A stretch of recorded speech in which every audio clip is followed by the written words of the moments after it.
सत्संगत जी बड़े प्यार और सत्कार से कहना जी, धन्य निरंकार जी। सत्संगत जी, अजाने में मुझसे कोई गलती हो जाए तो आप अपने घर के बालक समझकर क्षमा कीजिएगा। और हमारे इस चैनल पर नए हैं तो चैनल को सब्सक्राइब करके बेल आइकन को जरूर प्रेस कीजिए। एक पिता और एक बेटे, दोनों बाप बेटे एक मेडिकल चलाते थे। उनकी एक मेडिकल स्टोर थी, वहाँ पे वो दवाइयाँ बेचा करते थे।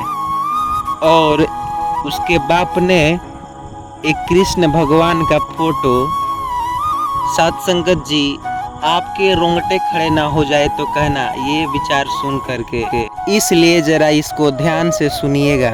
एक मेडिकल में एक बूढ़ा बाप बैठा था और उसने नया नया मेडिकल बाजार में खरीदी और अपना जो दवाइयाँ है वो बेचा करता था।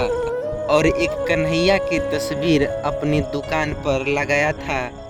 रोज उस पूजे को पूजा पाठ करता, अगरबत्ती जलाता, धूप जलाता और कहता था, हे नाथ मैं आपको कभी भूलूं नहीं। ये कह करके वो अपना दुकान चलाता। उसका बेटा पढ़ लिख करके आया, बाप की दुकान पर बेटा भी बैठा। वो साइंस पढ़ करके आया था, तो बेटे को भगवान पर कोई बिलीव नहीं रहता था, कोई विश्वास नहीं था, कोई यकीन नहीं था, क्योंकि वह साइंस का स्टूडेंट था। तब उसके पिताजी धूप बत्ती जलाए, सामने हाथ जोड़े तो उसका बेटा हंसता था, अरे पिताजी ये आप क्या कर रहे हैं, आप पागल हो गए हैं क्या, ये भगवान भगवान लगाए रहते हो। कोई भगवान भगवान नहीं होता, हम तो साइंस जानते हैं, हम उसके गहराई को जानते हैं। हर चीज़ के पीछे कोई ना कोई लॉजिक होता है, कोई साइंस होता है। बाप ने कहा चल बेटा ठीक है, तू साइंस जानता है अच्छा है, पर सुन ये भगवान, तू मेरा बेटा है, तेरा बाप आज तेरे से कुछ मांगेगा, बोल देगा क्या। हाँ हाँ पिताजी मांगो, क्या मांगना है आपको। अच्छा वह बेटा अपने बाप का बड़ा ही आदर सम्मान करता था। साइंस का स्टूडेंट था पर रिश्तों को समझता था। उसके बूढ़े बाप ने अपने बेटे से कहा, बेटा मुझे पता है कि मैं मर जाऊंगा तो तुम ये कन्हैया का चित्र हटा देगा, क्योंकि तुम भगवान को नहीं मानते हो। लेकिन मैं तेरे से हाथ जोड़ करके कहता हूँ, मेरे मरने के बाद इस दुकान से इस भगवान का चित्र मत हटाना। और मैं एक बात कहूँ बेटा, तू भगवान को नहीं मानता मत मान, लेकिन मैं एक बार कहता हूँ, तुम एक बार भगवान को आजमा करके देख ले।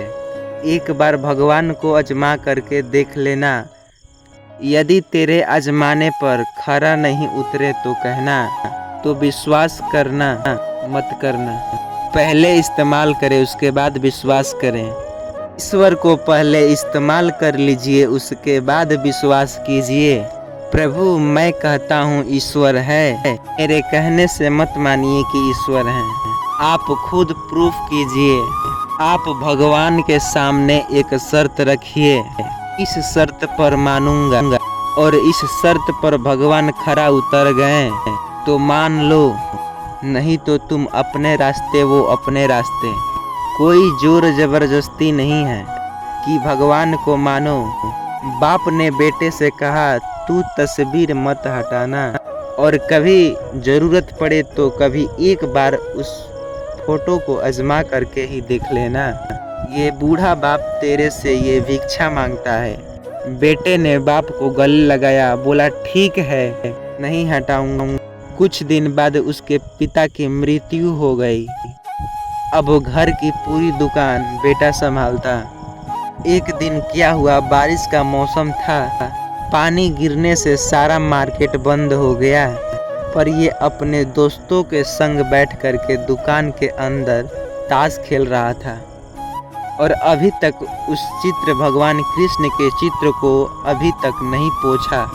उस पे धूल जमा हो गई थी। धूल ऐसे जमी है, भगवान दिख भी नहीं रहे हैं, क्योंकि बाप मर गया ना, पूजा करने वाले तो वही थे। और बेटा तो बड़ा विज्ञान जानता था। इसने पूजा पाठ पोछा भी नहीं। धूल जमी थी और आज दुकान में ताश खेल रहा था।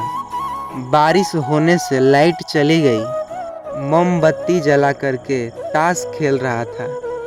अचानक उस मोहल्ले में एक लड़के की माँ की तबीयत बहुत ज़्यादा खराब हो गई। उसने बाज़ार में आया और देखा कि सारी दुकानें तो बंद हो गई हैं। तो देखा कि थोड़ा सा मोमबत्ती जो दिख रहा था उसका जलने का, वो दिख रहा था। तो उसने सोचा कि शायद खुला होगा। तो उस बालक ने उस दुकान पर गया और उनसे बोला कि मेरी माँ की तबीयत खराब है, आप दवा दे दीजिए। उसने क्या किया कि ताश में मन लगाया था और वो जहर की पुड़िया उस बालक को दे दिया। वो बालक लेकर के चला गया। बालक लेकर के गया, फिर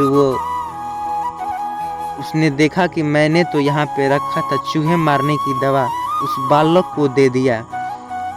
फिर उसने अपने कमरे से बाहर निकल करके उस लड़के को देखा तो लड़का कहीं भी नहीं नज़र आया और बोला कि अब तो क्या होगा, अब भगवान का आजमाने का उसका समय आ गया था। बोला कि भगवान अब आप ही सब कुछ कर सकते हैं, आपको मैंने आजमा रहा हूँ। उसने आजमाया और प्रार्थना किया, तभी वह बालक फिर से उसके दुकान पर आ गया। तो बोला कि अरे तुम उस दवा का क्या किए जो मैंने तुमको दिया था। तो वो बोला कि मैं जा रहा था, अचानक से फिसलन आई और दवा का पुड़िया जो था पानी में गिर गया। बारिश जो हुई थी सारा दवा नष्ट हो गया, फिर से मुझे वो दवा दे दीजिए। तो साथ संगत जी, आप तो समझ ही गए होंगे, उसने अब अच्छी वाली जो दवा थी, जिस बीमार की जो दवा है, वो अपने हाथों से लेकर गया और जितना हो सके पैसे का उसका दवा, उसके माँ की दवा कराया और ठीक कर दिया। उसके बाद आप तो जान ही गए कि भगवान क्या चीज़ है। तो साथ संगत जी, बड़े प्यार और सत्कार से कहना जी, धन निरंकार जी। अभी तक हमारे इस चैनल को सब्सक्राइब नहीं किए हैं तो सब्सक्राइब करके बेल आइकन को ज़रूर प्रेस कीजिएगा।